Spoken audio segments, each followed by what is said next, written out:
Right, so the first thing you need, of course, for nettle wine is the nettles, or nettle tops as they call them.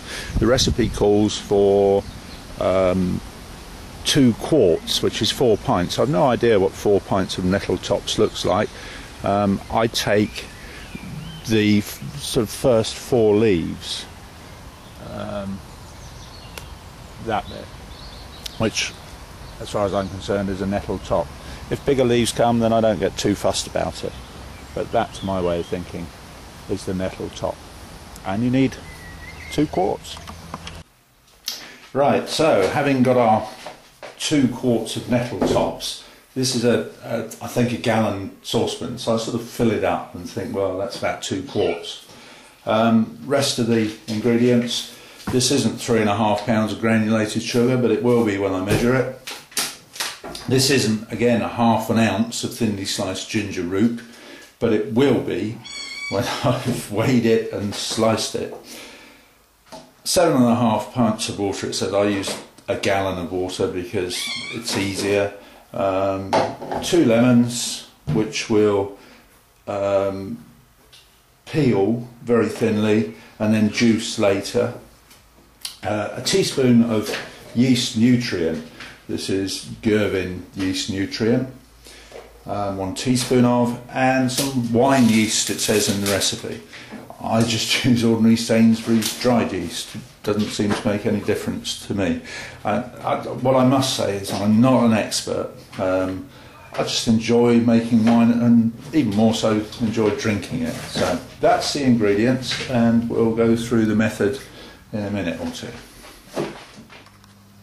Right, so there's our nettle tops in the saucepan with the thinly sliced ginger and the lemon peel. I think you can probably see that there. We then add 4 pints of water.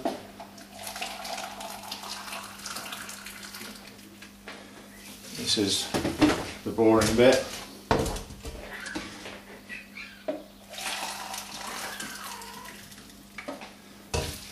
And when you've got your 4 pints of water in there, you bring it to the boil and allow it to simmer for 45 minutes. Right, 45 minutes later, the nettles are all nicely boiled up into what is called a primary fermentation vessel. The 3.5 pounds of sugar, the juice from the 2 lemons that we peeled, we used to peel earlier on, and then we strain in the hot liquid.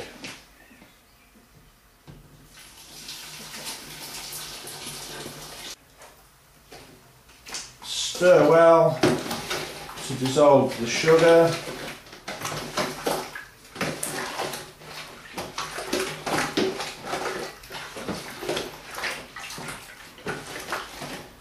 And then we add 4 more pints to make it up to 1 gallon of water. I use cold water because it brings the whole thing down to room temperature a lot quicker. And at room temperature we then add the yeast. Right, so in this container here I've put a little bit of the must, which is the boiled up nettle juice and water. I've added a tiny little bit more sugar and a bit of warm water as well, just so it's a little bit on the warm side. To that I add 1 teaspoonful of the yeast nutrient and then the whole sachet of the Sainsbury's dried yeast. Give it a little bit of a stir,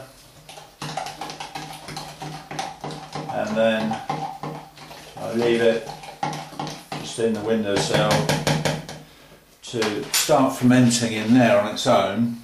I do put a lid over it, but I don't put it on tightly, just sort of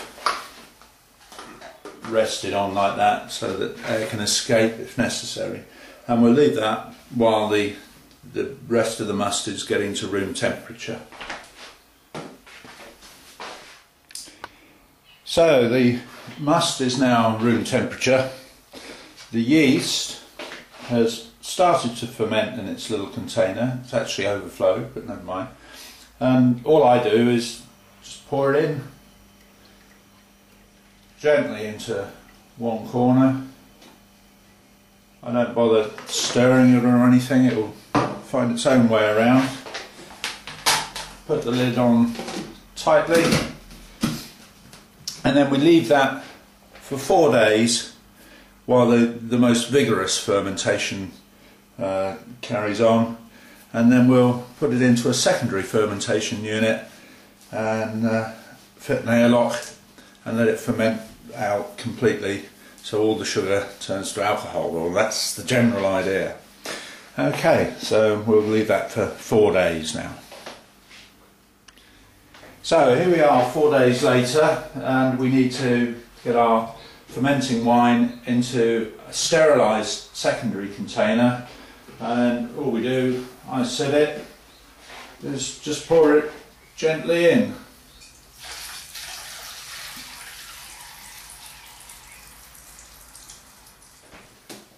There we are, and then we need to fit an airlock,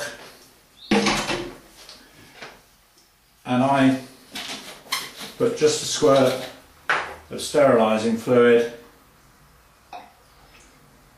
in the airlock, push it in tightly, put the lid on, and then leave it until the fermentation stops. I've got one here fermenting. I don't know if you can see the bubbles. When it stops bubbling, that's when the fermentation has stopped, and then we can go on to the next stage. Right, well, this is a dandelion wine that's finished fermenting. The method obviously is the same for the Nettle wine. We need to get it from this demijohn into another sterilised demijohn by means of siphoning it, which started off just by giving it a suck, and then away it goes. And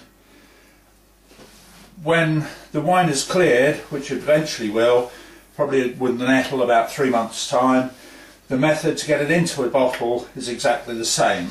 So that's it really. Leave it in there somewhere cool in the garage. I leave it for 3 months and then bottle it and then drink it.